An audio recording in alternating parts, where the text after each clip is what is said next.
Hello les queens, j'espère que vous vous portez bien. Alors nous revoilà pour une nouvelle vidéo sur le thème de l'importance de la santé mentale pour mieux s'aimer. Alors si tu ne me connais pas, je suis Alison Vincent. Je suis coach en amour de soi, en confiance en soi. J'accompagne les femmes, les queens, les reines audacieuses à s'affirmer pleinement et surtout à s'épanouir par le biais de l'amour de soi, la confiance en soi et surtout à libérer leur énergie féminine sans complexe. Donc aujourd'hui je vais te parler de santé mentale.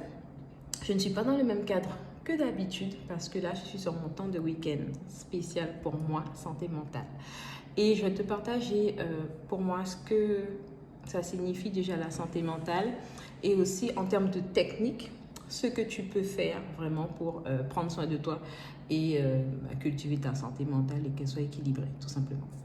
Donc, première chose, la santé mentale, on le définit comme un état d'esprit, un état de bien-être qui permet à chacun de se réaliser, de faire face à ses difficultés dans la vie, mais aussi de travailler avec succès, d'être productif et de contribuer à sa communauté.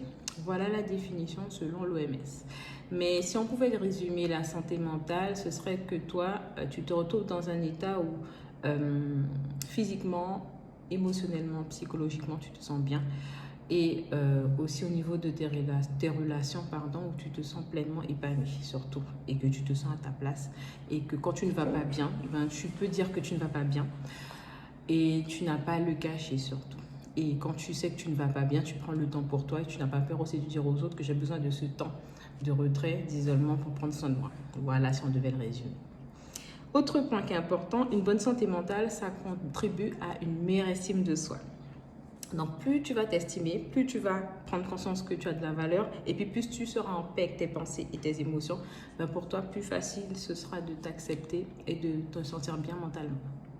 Autre chose, la gestion des émotions revient beaucoup parce que la santé mentale est aussi liée aux émotions. Alors, à savoir que quand même au niveau de notre mental, nous avons une partie de notre cerveau qui est liée aux émotions, qui agit sur nos émotions. Donc, si au niveau neurologique, il y a des troubles cérébraux, mais bien sûr, au niveau de tout ce qui est le mécanisme de gestion des émotions, ce sera perturbé. Et quand tu apprends à mieux reconnaître tes émotions et à les gérer, ça permet de réduire ton anxiété et surtout de te traiter avec bienveillance.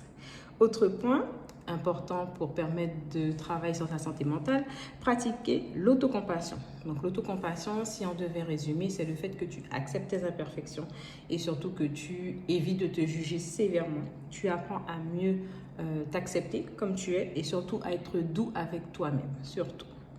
Ensuite, autre point important pour ta santé mentale, les relations. Donc avoir de bonnes relations sociales où tu te sens écouté, compris et surtout où tu n'es pas en train de t'isoler en fait, parce que des fois ça peut arriver dans la vie qu'on ait besoin de s'isoler pour se sentir mieux mentalement. Cependant, l'individu a besoin d'avoir des moments sociaux pour aussi construire ou reconstruire sa santé mentale. Voilà, donc c'est bien quand même d'avoir des relations sociales. On n'a pas dit tout le temps qu'on doit fréquenter du monde, mais on a besoin de ce petit temps de sociabilité aussi pour permettre de se rééquilibrer aussi mentalement. Autre chose, quand on ne prend pas soin de soi au niveau de sa santé mentale, on peut être amené à souffrir de dépression, on peut se dévaloriser, on peut culpabiliser beaucoup du fait qu'on ne prend pas soin de sa santé mentale. Autre chose qui est important, et je le vis actuellement, enfin je le vis assez souvent, vous voyez très bien que sur mes vidéos, je prends quand même assez de temps pour moi. Et je pense que c'est quand même bien, parce que je suis une femme et parce que je suis une maman, de faire comprendre à mes enfants que prendre du temps pour soi, c'est nécessaire pour se construire en tant qu'individu, puisque dans la société, les enfants sont confrontés très tôt à être conditionnés avec ce fait, cette étiquette qu'il faut qu'on puisse être forcément tout le temps en groupe pour se construire, alors que le développement de l'humain se fait en interaction tantôt au niveau individuel et tantôt au temps collectif. Et quand on ne prend pas de temps pour soi personnellement, on ne peut pas permettre à son cerveau d'être au repos. Et le cerveau a besoin d'être de temps en temps au repos. Voilà, donc quand on prend du temps pour soi, ben, le cerveau, il est au repos. Et quand il est plus reposé, eh ben, il est plus à même, après son repos, de pouvoir agir, de te mettre en action. Et aussi que pour toi, tu as plus confiance en toi parce que ben, tu te sentiras bien, tu te sentiras beaucoup plus en sérénité, en paix avec toi-même. Donc, ce sera beaucoup plus facile d'avoir confiance en toi si tu sais qu'au niveau de ton mental, ça va. Alors, passons maintenant aux techniques de soins de santé mentale. La première que j'utilise quand même assez souvent, c'est la méditation.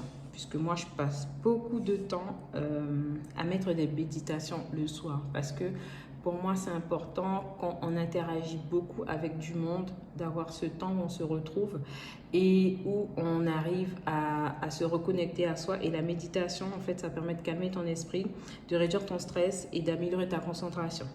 Bien sûr, si tu prends le temps aussi de bien respirer quand tu fais tes méditations, eh ben, ce sera beaucoup plus effectif.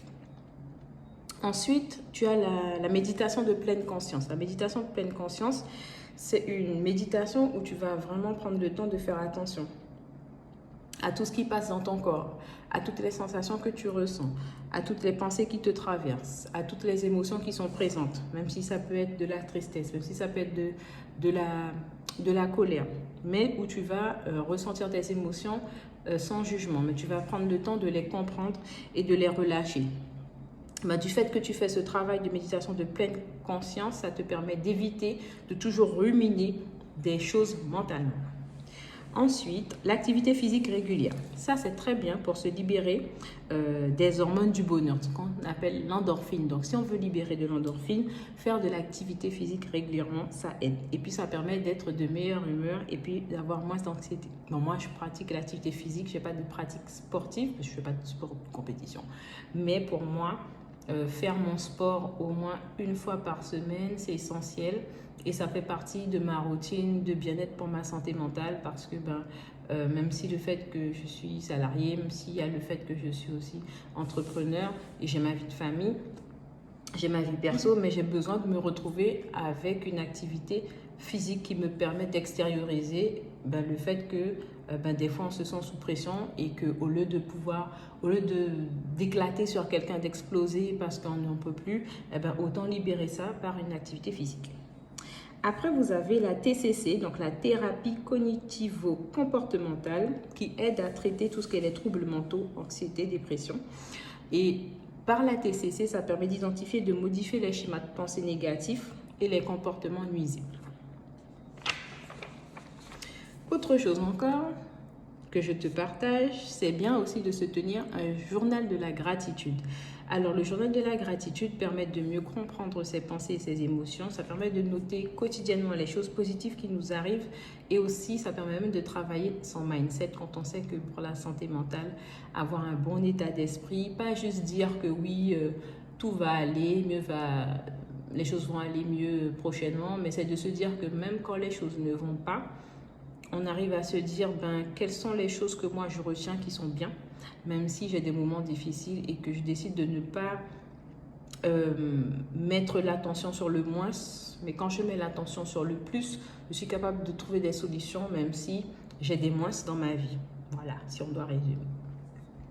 Autre chose qui est cruciale, le sommeil.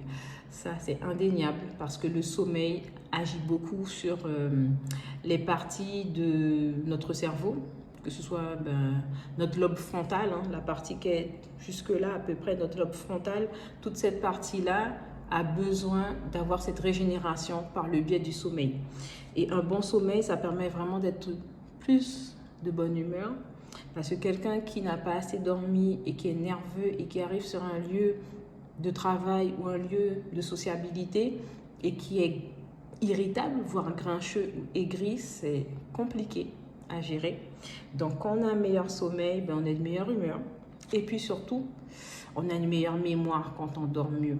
Donc, pour se souvenir des choses de la veille, en ayant sommeil, un bon sommeil, c'est très bien pour sa mémoire. Et puis, je vais dire, on sera moins irritable, moins aigri. Voilà. Une alimentation équilibrée. Donc, ça aussi, ça fait partie du bien-être de la santé mentale parce que l'alimentation, elle joue beaucoup.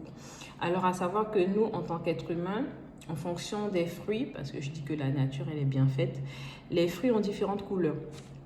Et si tu observes bien ce que je travaille au niveau des énergies et au niveau de tout ce qui passe par la nourriture, ça agit sur notre mental. Donc, ce qui est fait en termes de fruits, de couleurs, de ce que tel fruit va apporter par rapport à sa couleur, à toutes les vitamines et les minéraux qui sont contenus, ben bien sûr, ça agit sur le corps, ça agit sur les organes, ça agit sur nos chakras aussi.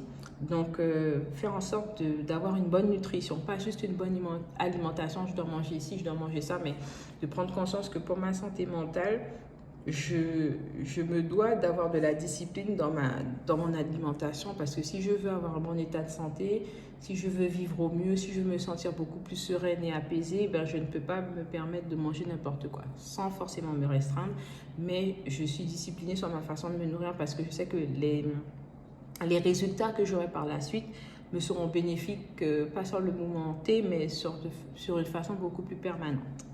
Les deux derniers points, c'est de pouvoir se créer son cocon. Donc, se créer son espace à soi. Un espace qui soit apaisant, un espace où tu auras ton coin lecture, tu auras ton coin détente, où tu auras ton coin musique. C'est important puisqu'on sait quand même qu'au niveau de la musique, les fréquences vibratoires ont un effet apaisant, énergisant sur le cerveau. Par exemple, je prends l'exemple des méditations en fréquence Hertz. Les Hertz sont une fréquence vibratoire en fonction du taux, surtout à partir de 360-400, la vibration et le ressenti au niveau cérébral sera beaucoup plus fort que si vous avez des fréquences basses entre 100 ou 200. Là, votre corps va mieux ressentir la régénération avec des vibrations, des méditations en Hertz à partir de au moins 400 voire 500. Voilà, en fonction du degré de choses que vous voulez rééquilibrer. Voilà. Et puis le dernier point, le temps de reconnexion en nature. Ça, c'est important de se reconnecter à la nature. Pourquoi? Parce que déjà, en tant qu'être énergétique, on a besoin de se rééquilibrer avec l'énergie qui est au sol, donc l'énergie de la nature, puisque nous venons du sol pour aller vers le ciel. Donc, c'est comme ça. Donc, l'énergie passe d'abord, ça sort du sol, comme l'arbre qui pousse, ça part du sol d'abord pour aller vers le ciel. Et bien, pour nous, c'est pareil. Notre énergie sort de nos pieds pour aller jusqu'au cerveau. C'est pareil.